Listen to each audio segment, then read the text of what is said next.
हाँ जी। सो हुण आपां करन लगे हाँ लाइन हैडिंग्स। ठीक है, लाइन हैडिंग्स नूं करन दा एक बड़ा तगड़ा वे है जिहदे विच आपां सिस्टम के आधार पर चलते हैं। आपां कीवर्ड फॉलो करते हैं, वो किहड़ा कीवर्ड हुंदा है जो आपां नूं सेंटेंस दे विच दिता हुंदा है। मैं हुण तक दी स्लोवेस्ट स्पीड यूज़ कर रहा वां तुहानूं लोकां नूं समझाउण दे लई कि तुहानूं प्रॉब्लम्स ना आउण। आही ट्रिक्स ने जी, भावें आयल्स होवे भावें PTE होवे। हुणे अपने बच्चे दे रीसेंटली PT चो 90 90 90 90 आए है, रीडिंग चो भी 90 आ गए। यही ट्रिक्स यूज़ हुंदी है। मीन टू से कीवर्ड फाइंड करो, कीवर्ड नूं ऐड कर दो। हुण देखो जदों भी बच्चे आपां इन्हां नूं करदे हैं लाइन हैडिंग्स नूं, उन्हें लिखिया होया you may use any letter more than once. इनका मतलब आ है कोई एक पैराग्राफ एक या एक तो ज़्यादा बार यूज़ होगा। मैनूं चंगी तरह याद है कैंब्रिज आयल्स की बुक नंबर 8 आ, जिहदे विच एक पैराग्राफ 3 बार यूज़ हुंदा है। एक बार नहीं, 2 बार नहीं, 3 बार यूज़ हुंदा है। सो आ चीज़ का ध्यान रख के चलना हुंदा है कि जे लिखिया you may use any letter more than once, it means वो चीज़ एक नहीं, 2 नहीं, 3 तक यूज़ हो सकती है। तुसी जदों भी अपनी हुण प्रैक्टिस कर रहे हो, मेरा फर्ज है तुहानूं प्रॉपर प्रैक्टिस के नाल समझाना। पर एग्जाम तुहाडी आदत हुंदी है गंदगी मार मार के काम करन दी। मैं पहले भी कहना गंदगी ना चलाया करो। मैं तुहानूं दसदा, फस्ट दे विच आ रहा है a reference to a type of tomato. So आ देखो 14th दा मैं लिख रहा पहला कीवर्ड टाइप ऑफ टमैटो। सारे बच्चे नाल नाल नोटबुक्स ते लिखो जेडे क्लास अटेंड कर रहे हो। टाइप ऑफ टमैटो पहला कीवर्ड आ गया। अगला आ गया that can resist a dangerous infection. अगला कीवर्ड आ गया रजिस्ट। अगला आ गया डेंजरस इन्फेक्शन। सो मेरे को 3 कीवर्ड आ गए। हुण तुसीं कहोगे सर आप लाइन मार के कर लिए ज़्यादा वधिया नहीं? हाँ वधिया, बट द थिंग इज जो एक चीज़ नूं हत्थी करके वेख लेंदे हो लिख लिख के तुहानूं काम करना आ जाता है।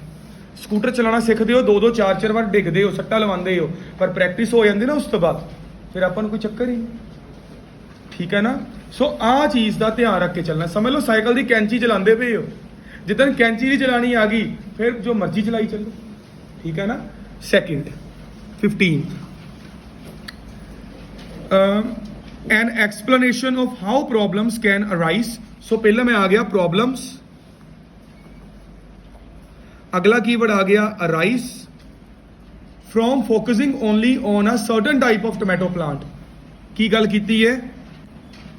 Certain type of tomato plant. एक मतलब पर्टिकुलर टोमैटो प्लांट की टाइप की गल की है। पर्टिकुलर चलना जी अगे 2 हो गए। A number of examples of plants. So मैं लगाता plants examples that are not cultivated at present. Not cultivated present जिन्हों अज के समय नहीं उगाया जा रहा, but could be useful as food resources. बस मैं होर कुछ भी नहीं लिखना। मेरे को बड़ा तगड़ा कीवर्ड आ गया होया कि कुछ एक टमैटो जेडे अज नहीं उगाए जा रहे। क्लीयर हो गया। A comparison between early domestication of tomato and most recent research. Early tomato comparison recent tomato. Early tomato recent tomato का डिफरेंस आ गया ना। कंपैरिजन मतलब डिफरेंस देना आप।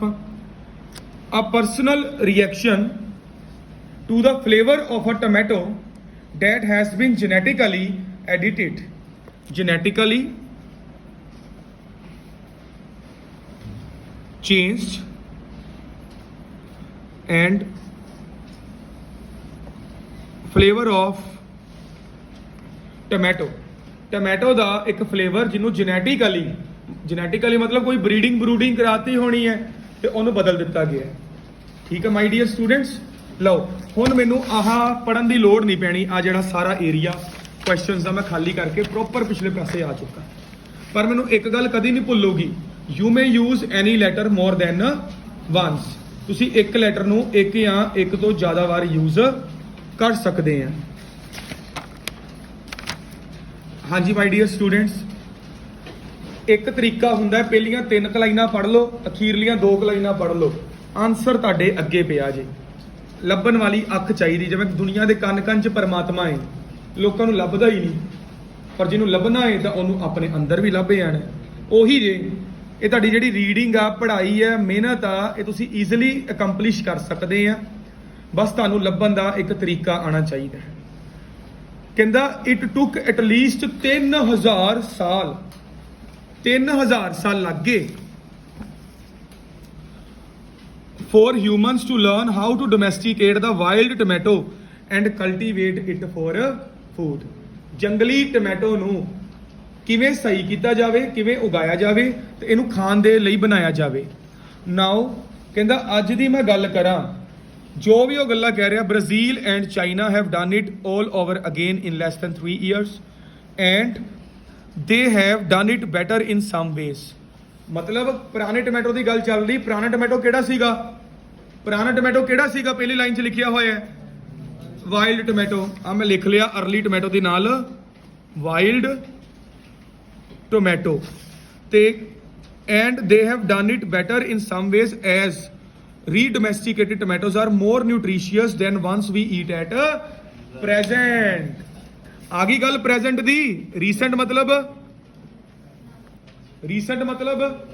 present, so answer will be 17 ਦਾ ਆਨਸਰ ਪਹਿਲੀਆਂ ਲਾਈਨਾਂ ਦੇ ਵਿੱਚ ਹੀ ਕਿਹੜਾ ਬਣ ਕੇ ਤਿਆਰ ਹੋ ਗਿਆ? 17 ਦਾ A ਆਨਸਰ। ਪੁਰਾਣਾ ਟੋਮੈਟੋ ਸੀਗਾ ਜੰਗਲੀ, ਉਹਨੂੰ ਬ੍ਰਾਜ਼ੀਲ ਤੇ ਚਾਈਨਾ ਨੇ ਖਾਣ ਦੇ ਲਾਇਕ ਬਣਾ ਦਿੱਤਾ ਹੋਇਆ। ਅੱਜ ਦਾ ਟੋਮੈਟੋ ਕੀ ਹੈ? ਖਾਣ ਦੇ ਲਾਇਕ ਤੇ ਉਹ ਨਿਊਟ੍ਰੀਸ਼ੀਅਸ ਬੜਾ ਹੈ। Is it clear to everybody? ਅੱਗੇ ਚੱਲੋ। ਪਰ ਹੁਣ ਸਾਰਾ ਪੈਰਾਗ੍ਰਾਫ ਪੜ੍ਹਨਾ ਪੈਣਾ ਜੀ। ਕਿਉਂ? ਕਿਉਂਕਿ ਉਹਨੇ ਕਿਹਾ you may use any letter more than once. ਆਪਣੀ ਮਜਬੂਰੀ ਬਣ ਕੇ ਤਿਆਰ ਹੋ ਚੁੱਕੀ ਹੋਈ ਹੈ ਕਿ ਹੁਣ ਆਪਾਂ ਕੀ ਕਰਨਾ ਹੈ ਇੱਥੇ। ਦਿਸ ਅਪਰੋਚ ਰੈਵੋਲੂਸ਼ਨਰੀ DNA। ਜਲਦੀ ਜਲਦੀ ਪੜ੍ਹਨਾ ਹੈ। ਬਾਕੀ ਸਕਿਮਿੰਗ ਐਂਡ ਸਕੈਨਿੰਗ ਨਾਮ ਦੀ ਚੀਜ਼ ਯੂਜ਼ ਕਰਨੀ ਹੈ। ਜੈਨੇਟਿਕ ਆ ਗਿਆ ਵੀ, ਜੈਨੇਟਿਕ ਆ ਗਿਆ। Genetic material to added, removed or altered. ਲਓ ਜੀ, ਜੈਨੇਟਿਕਲੀ ਚੇਂਜਡ ਵਰਡ ਵੀ ਮਿਲਣਾ ਸ਼ੁਰੂ ਹੋ ਗਿਆ ਕਿਤੇ ਨਾ ਕਿਤੇ। ਕੀ ਪਤਾ 18ਵੇਂ ਦਾ ਆਨਸਰ ਵੀ A ਹੋਵੇ। ਜੈਨੇਟਿਕਲੀ ਚੇਂਜਡ ਫੂਡ ਤਾਂ ਮਿਲ ਗਿਆ, ਬਟ ਸਵਾਦ ਦੀ ਗੱਲ ਕੀਤੀ ਹੈ ਫਲੇਵਰ ਆਫ ਟੋਮੈਟੋ ਦੀ। ਆਹ ਲੱਭਣਾ ਬਣ ਹੁਣ ਆਪਾਂ। ਮੈਂ ਪੜ੍ਹ ਲਿਆ, ਨਹੀਂ ਮਿਲਿਆ। This fast track domestication could help make the world food supply healthier and far more resistant to diseases। ਲਓ ਬਿਮਾਰੀਆਂ ਦੀ ਵੀ ਗੱਲ ਹੋ ਗਈ ਜੇ। ਬਿਮਾਰੀਆਂ ਦੀ ਗੱਲ ਕਿੱਥੇ ਹੋਈ ਸੀ? ਆ ਰਿਹਾ 14 ਨੰਬਰ 'ਚ ਬਿਮਾਰੀਆਂ ਦੀ ਵੀ ਗੱਲ ਹੋ ਗਈ। ਮਤਲਬ ਕੱਲਾ ਹੀ ਲੈ ਖੜਿਆ ਸਾਰਿਆਂ ਨੂੰ। ਜੈਨੇਟਿਕਲੀ ਦੀ ਵੀ ਹੋ ਗਈ, ਬਿਮਾਰੀਆਂ ਦੀ ਵੀ ਹੋ ਗਈ। ਸੋ ਬਿਮਾਰੀਆਂ ਦੇ ਵਿੱਚੋਂ ਟਾਈਪ ਆਫ ਟੋਮੈਟੋ ਦੱਸੋ ਕੀ ਹੈ? ਟਾਈਪ ਆਫ ਟੋਮੈਟੋ ਲਿਖਿਆ ਹੀ ਨਹੀਂ ਹੋਇਆ। ਇਹਦਾ ਮਤਲਬ ਪਹਿਲਾ ਆਨਸਰ A ਦਾ ਨਹੀਂ ਹੈਗਾ, ਕਿਉਂਕਿ ਪਹਿਲੇ ਜਿਹਨੇ ਟੋਮੈਟੋ ਦੀ ਟਾਈਪ ਵੀ ਦੱਸੀ ਹੋਈ ਹੈ, ਫਲੇਵਰ ਦੀ ਗੱਲ ਵੀ ਨਹੀਂ ਹੋਈ। ਇਹਦਾ ਮਤਲਬ A 'ਚ ਆਨਸਰ ਸਿਰਫ ਇੱਕ ਹੀ ਸੀਗਾ ਤੇ ਉਹ ਵਾਲਾ ਆਨਸਰ ਆਪਾਂ ਲਗਾਤਾ B। Wild tomatoes are native to the Andes. Wild tomato ਕਿੱਥੋਂ ਆਏ ਨੇ? ਐਂਡੀਜ਼ ਤੋਂ, ਇਨ ਸਾਊਥ ਅਮਰੀਕਾ ਰੀਜਨ। ਤੇ ਇਹਨਾਂ ਦਾ ਰੀਜਨ ਕਿਹੜਾ ਆ? South America. Produce pea-sized fruits. Over many generations, people such as the Aztecs and Incas transformed the plant by selecting and breeding plants with mutations. What is the meaning of mutation? Breeding karana in their genetic structure, which resulted in desirable traits such as larger fruit। ਇਹਦਾ ਮਤਲਬ 18ਵਾਂ answer ਨਹੀਂ ਹੈ। ਉਹਨੇ ਕਿਹਾ genetically ਉਹਨੂੰ change ਕੀਤਾ ਗਿਆ ਤੇ ਵੱਡਾ ਫਰੂਟ ਲਿਆ ਗਿਆ। ਇੱਧਰੋਂ ਕਹਿੰਦਾ ਜੈਨੇਟਿਕਲੀ ਚੇਂਜ ਕੀਤਾ ਗਿਆ ਤੇ ਸਵਾਦ ਫਲੇਵਰ ਲਿਆ ਗਿਆ। ਆ ਆਨਸਰ ਨਹੀਂ ਹੈ। ਅੱਗੇ ਚੱਲਦੇ ਹਾਂ। But every time a single plant with a mutation is taken for a larger proportion. ਜਦੋਂ ਵੀ ਪਰੰਤੂ ਲਗਾ ਕੇ ਨਿੱਕੇ ਪਲਾਂਟ ਨੂੰ ਵੱਡੇ ਦੇ ਲਈ ਲੈ ਕੇ ਜਾਇਆ ਗਿਆ for breeding, much genetic diversity is lost, बड़ा कुछ गवाचिया, बड़ा नुकसान होया, much genetic diversity is lost,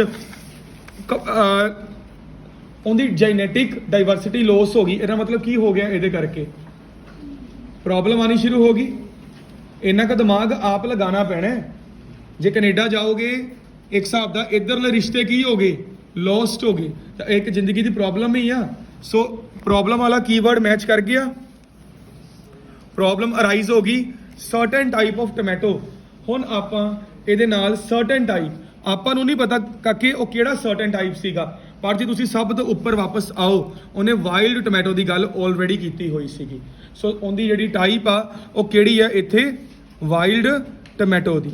ਆ ਦੇਖੋ, the tomato strains grown for supermarkets have lost much of their flavour. ਪਰ ਇੱਧਰ ਉਹਨੇ ਕਿਹਾ ਫਲੇਵਰ ਵਧੀਆ ਹੁੰਦਾ ਹੈ, ਉਧਰੋਂ ਕਹਿੰਦਾ ਪਿਆ ਫਲੇਵਰ ਲੋਸ ਹੋ ਚੁੱਕਾ ਹੋਇਆ ਹੈ।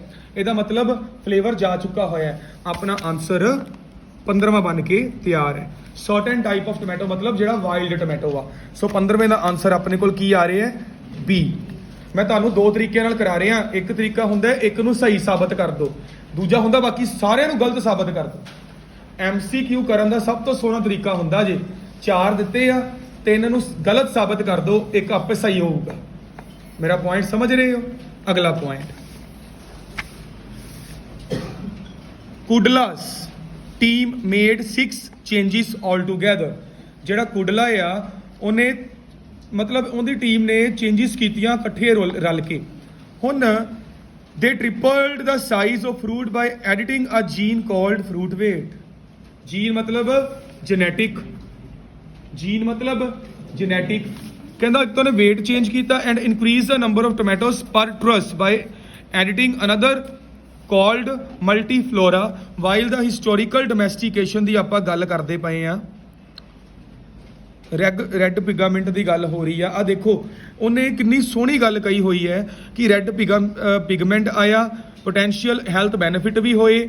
ਬ੍ਰਾਜ਼ੀਲ ਨੇ ਮੈਨੇਜ ਕੀਤਾ ਉਹਨੂੰ ਬੂਸਟ ਕਰਨ ਦੇ ਵਿੱਚ। ਲਾਈਸੋਫੀਨ ਸੀਗਾ 2 ਗੁਣਾ ਜ਼ਿਆਦਾ। The newly domesticated one has 5 times, ਨਵੇਂ 5 ਗੁਣ ਹੈ। They are quite tasty says Kudla. Tasty ਦੀ ਗੱਲ ਆ ਗਈ। ਇਹਦਾ ਮਤਲਬ ਟੇਸਟੀ ਦੀ ਗੱਲ ਕਿੱਥੇ ਗਿਆ ਸੀ? Flavour of tomato. ਇਹਦਾ ਮਤਲਬ ਸੀ ਦਾ ਆਨਸਰ ਕੀ ਬਣ ਗਿਆ? 18। ਉਹਨੇ ਸਿੱਧਾ ਹੀ ਕਹਿਤਾ ਹੋਇਆ ਕਿ ਉਹ ਚੀਜ਼ ਬਹੁਤ ਜ਼ਿਆਦਾ ਟੇਸਟੀ ਸੀ। ਫਲੇਵਰ ਦੀ ਗੱਲ ਉਹਨੇ ਕਰ ਦਿੱਤੀ। ਵੈਸੇ ਤਾਂ ਐਰੋਮੈਟਿਕ ਤੇ ਹੀ ਫਲੇਵਰ ਦੀ ਗੱਲ ਹੋ ਗਈ ਸੀ। ਅਰੋਮਾ ਕੀ ਹੁੰਦਾ? ਆਪਾਂ ਕਹਿੰਦੇ ਉਹ ਚੀਜ਼ ਦੀ ਅਰੋਮਾ ਬਹੁਤ ਵਧੀਆ, ਮਤਲਬ ਸਮੈਲ ਜਾਂ ਫ੍ਰੈਗਨੈਂਸ। ਪਰ ਉਹ ਚੀਜ਼ ਅੱਗੇ ਜ਼ਿਆਦਾ ਕਲੀਅਰ ਆਪਾਂ ਨੂੰ ਹੁੰਦੀ ਪਈ ਹੈ ਕਿ ਟੇਸਟੀ ਵੀ ਹੈਗੀ ਹੈ। ਕਲੀਅਰ ਹੋ ਗਿਆ ਜੀ? ਪਰ ਆਪਣੀ ਮਜਬੂਰੀ ਹੈ ਕਿ ਆਪਾਂ ਇਹ ਚੀਜ਼ ਨੂੰ ਸਾਰਾ ਪੜ੍ਹਨਾ ਹੈ ਕਿਉਂਕਿ ਇੱਕ ਦੇ ਵਿੱਚ 2 ਆਨਸਰ ਹੋ ਸਕਦੇ ਆ। Wild tomato and desirable traits lost in domesticated tomatoes. In this way they managed to create a stain resistant ਜੁੜ ਗਏ ਵੀ। ਸਟੇਨ ਮਤਲਬ ਕੋਈ ਬਿਮਾਰੀ ਜਿਹੜੀ ਲੱਗ ਸਕਦੀ ਹੈ। ਅੱਲੋ ਡੇਂਜਰਸ ਇਨਫੈਕਸ਼ਨ ਆ ਗਈ, ਟੂ ਅ ਕਾਮਨ ਡਿਸੀਜ਼ ਵੀ ਆ ਗਈ। ਉਸ ਬਿਮਾਰੀ ਦਾ ਨਾਮ ਹੈ ਬੈਕਟੀਰੀਅਲ ਸਪੋਟ ਰੇਸ, ਜਿਹੜੀ ਖਤਮ ਕਰ ਦਿੰਦੀ ਹੈ, ਡੈਵਾਸਟੇਟ ਕਰ ਦਿੰਦੀ ਆ। ਤੇ ਦੇ ਆਲਸੋ ਕ੍ਰੀਏਟਿਡ ਅਨਦਰ ਸਟ੍ਰੇਨ। ਲਓ ਜੀ ਸਾਰਾ ਕਲੀਅਰ ਹੋ ਗਿਆ। ਹੁਣ ਤੁਸੀਂ ਕਹੋਗੇ ਨਹੀਂ ਸਰ ਰੁਕ ਜਾਓ, ਟਾਈਪ ਆਫ ਟੋਮੈਟੋ ਤਾਂ ਹੱਲੇ ਵੀ ਨਹੀਂ ਲੱਭਾ। ਤੁਨਾ ਸਾਹਿਬ ਇੱਧਰ ਕਰਿਓ ਇਹਨੂੰ, ਟਾਈਪ ਆਫ ਟੋਮੈਟੋ ਤਾਂ ਹੱਲੇ ਵੀ ਨਹੀਂ ਲੱਭਾ। ਪਰ ਧਿਆਨ ਨਾਲ ਦੇਖੋ, ਉਹਨੇ ਸਭ ਤੋਂ ਉੱਤੇ ਕਹਿ ਦਿੱਤਾ ਹੋਇਆ ਕਿ ਇਹ ਟੋਮੈਟੋ ਕਿੱਧਰੋਂ ਆਇਆ ਹੋਇਆ ਏ? ਕੁਡਲਾਸ ਵੱਲੋਂ। ਇਸ ਟੋਮੈਟੋ ਦਾ ਨਾਮ ਕੀ ਹੈ? Multi flora. ਆ ਲਿਖਿਆ ਹੋਇਆ। ਸੋ ਟਾਈਪ ਆਫ ਟੋਮੈਟੋ ਤਾਂ ਲੱਭ ਗਿਆ। ਸੋ ਤਿੰਨੋਂ ਕੀਵਰਡ ਮਿਲ ਗਏ। What is the name of the tomato? Multiflora. Resistant, ਇਹਨੂੰ ਬਿਮਾਰੀ ਨਹੀਂ ਲੱਗਦੀ। ਇਨਫੈਕਸ਼ਨ, ਕਿਹੜੀ ਬਿਮਾਰੀ ਹੈ ਜੀ? Bacterial spot infection. So I hope this is also clear. So C answer ਵੀ ਇੱਥੇ ਲੱਗ ਕੇ ਆਪਣਾ ਤਿਆਰ ਹੋ ਗਿਆ। ਇਜ਼ ਇਟ ਕਲੀਅਰ ਜੀ? ਐਂਡ ਹੁਣ ਕੋਈ ਰਹਿ ਗਿਆ? ਪਲਾਂਟ ਐਗਜ਼ਾਮਪਲ ਜਿਹੜੇ ਅੱਜ ਕੱਲ ਕਲਟੀਵੇਟ ਨਹੀਂ ਹੋ ਰਹੇ। 16th ਹੈ ਜੀ ਆਹ ਵਾਲਾ। ਹੁਣ ਦੇਖੋ ਆਪਾਂ ਇੱਕ ਰੂਪ ਬਣਾਤਾ ਕਿ ਸਾਰੇ ਚੈੱਕ ਕਰ ਲਏ, ਕਿਸੇ ਚੋਂ 2 ਨਹੀਂ ਮਿਲੇ, ਸੀ ਚੋਂ 2 ਮਿਲ ਗਏ, ਸੀ ਚੋਂ ਤੀਸਰਾ ਮਿਲ ਨਹੀਂ ਰਿਹਾ। ਇਹਦਾ ਮਤਲਬ ਜਿਹੜੇ ਅਗਲੇ 2 ਆਨਸਰ ਹੈ ਜਾਂ ਡੀ ਕੋਲ ਹੈ ਤੇ ਜਾਂ ਈ ਕੋਲ ਹੈ। ਹੁਣ ਦੋਵੇਂ ਇਕੱਠੇ ਪੜ੍ਹਨੇ ਸ਼ੁਰੂ ਕਰ ਦਿਓ। ਮੇਰਾ ਪੁਆਇੰਟ ਸਮਝੇ? ਉੱਪਰਲੇ ਦੀਆਂ ਪਹਿਲੀਆਂ 2 ਲਾਈਨਾਂ ਪੜੋ, ਅਗਲੇ ਦੀ 2 ਲਾਈਨਾਂ ਪੜੋ, ਕੀ ਪਤਾ ਆਨਸਰ ਮਿਲ ਜੇ। ਸਾਰਾ ਪੜਨ ਨਾਲੋਂ ਟਾਈਮ ਵੇਸਟ ਕਰਾਂਗੇ ਆਪਾਂ। Meanwhile Joselle awake at the Beyonce Thompson, एक second.